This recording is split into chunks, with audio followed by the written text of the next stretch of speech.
Hey, what is happening, folks? It is Jimmy G in the place to be, coming at you, you know with what?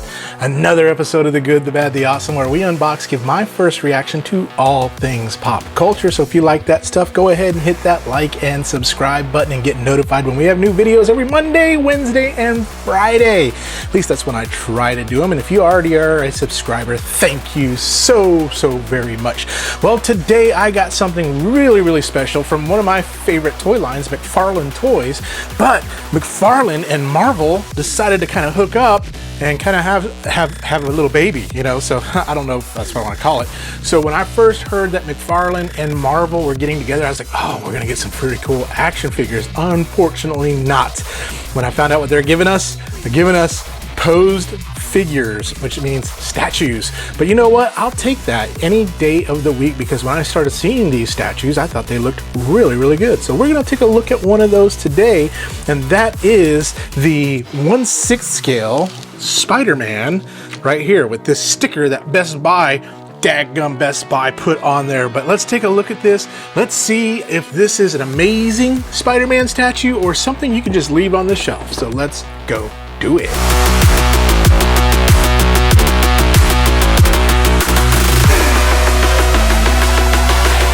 Well, here it is, folks. The box is bigger than my filming area, so you got some like little bleeding over here, so you don't get the full immersion like you normally do. But this is the 1/6 scale Spider-Man, taking its inspiration from the Amazing Spider-Man number 301. In this issue, Silver Sable is back.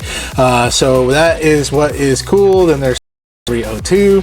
It does include a comic book in here, so that's going to be awesome.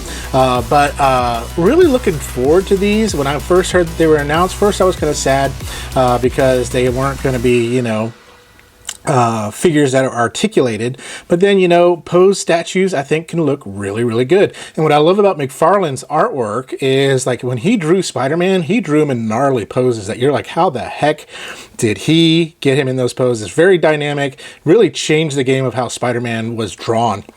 But really love this. When I went to go pick it up, funny story, as I was going around picking up some stuff, doing an epic toy haul, I locked myself out of my car. Well, actually my mother-in-law's car. Locked myself out of it, not just once, but twice. And so I had to call a locksmith twice. Yes, I'm an idiot sandwich for doing that.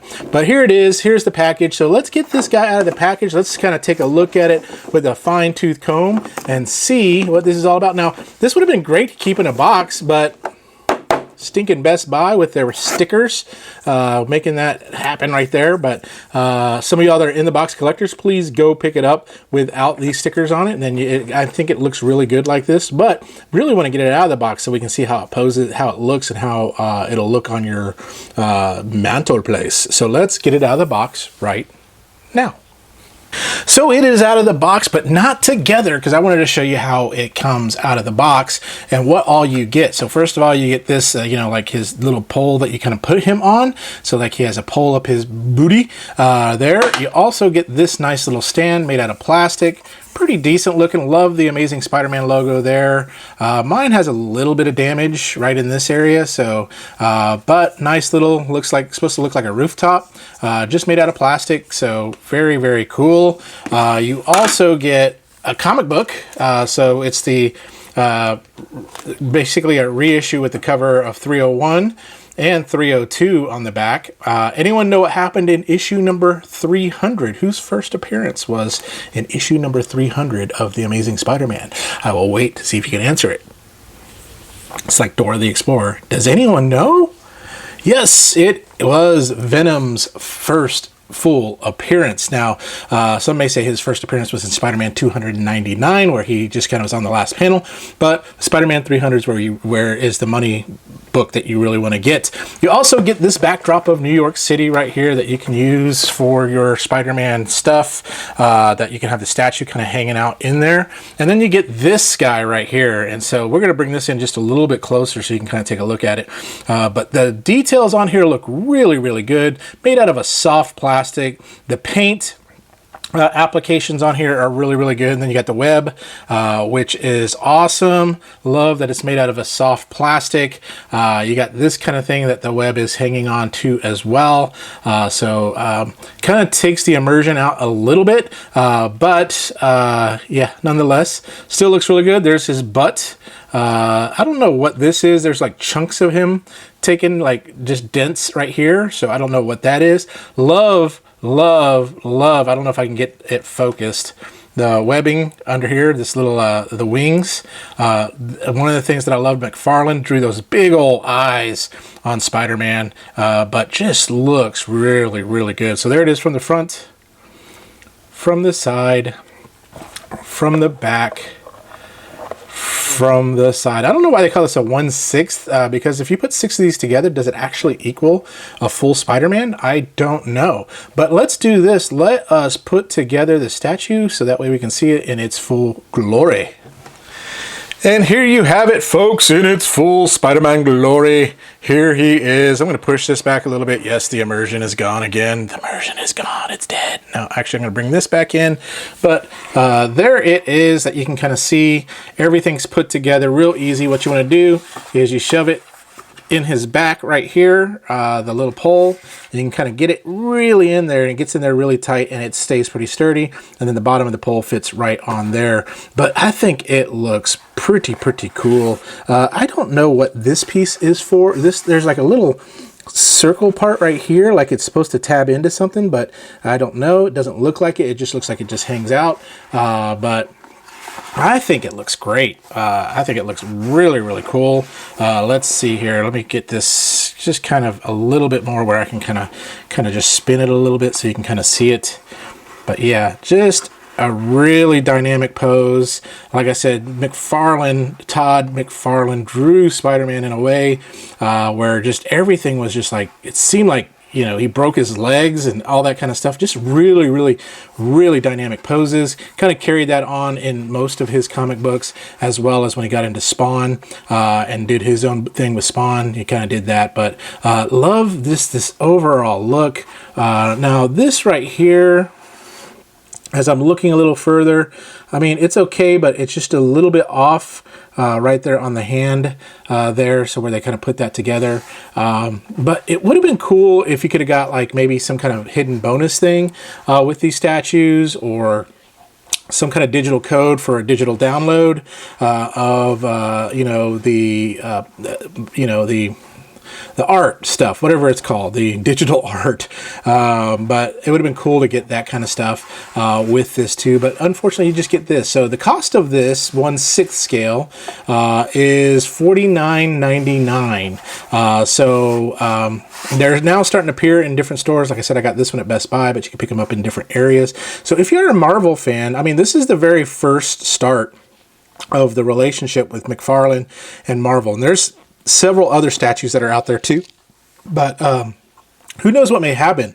Rumor has it at one time there's the bus driver of the cousin that works for McFarlane's housekeeper said that McFarlane Toys was looking at buying Hasbro, which is weird because, again, McFarlane's doing like Transformers with the Page Punchers, and now they're doing G.I. Joe with the Page Punchers. Now we got statues here. If they ended up buying Marvel, would they keep the 6-inch Marvel Legends line, or would they mess with everybody and make a lot of people mad by going, hey, let's get them up to 7-inch with the rest of the DC multiverse stuff, and go, way to go, doesn't scale with anything else that I have anymore. But overall, very nice. Let's do this. Let's get back together and talk through my final thoughts. I'll take some pictures of this guy and put him on the rotisserie of rotisserieness. Oh, let me show you with the backdrop on. So let's put New York City here. And now you got him kind of hanging out in this backdrop right here, which is pretty cool.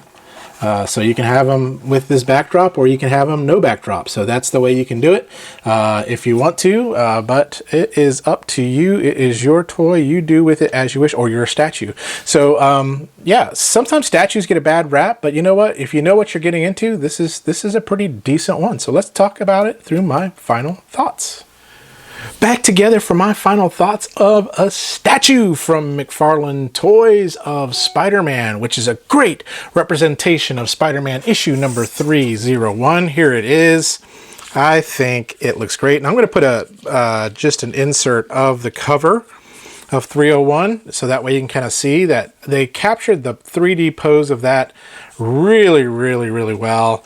I think I know what this black ring is to represent. Like if you look at the cover of 301, it's like a green circle, but they couldn't do the green circle here. So that would have been kind of cool if you could have done the green circle right here where this black ring is to kind of make it look like that comic book. That would be pretty awesome if they did that, but it didn't. But this is it. This is the statue. There's no posability to it or anything like that. From a looks standpoint, it is freaking awesome. From a posability standpoint, it's a freaking no.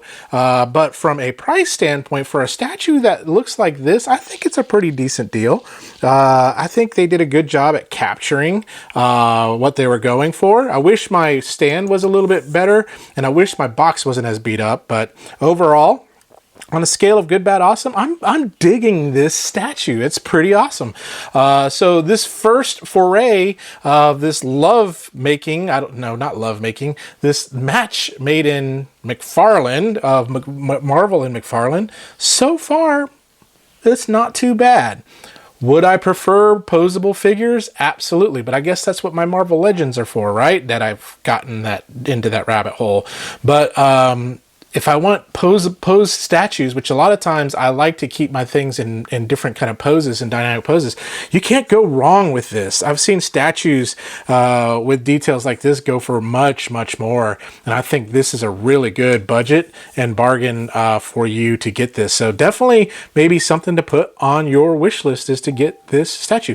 Now there are other ones, and I've got some of the other ones. I got the 1/6 scale Captain America, which we'll review in a little bit. And I've got some of the 1/10, 1/10 scale McFarlane statues. So we'll get through those in due time, but there you go. There you have it. So tune in next time when I do have something else good, bad, or awesome to say. And in the meantime, go get you this statue. Comes with a free comic book. Free comic book.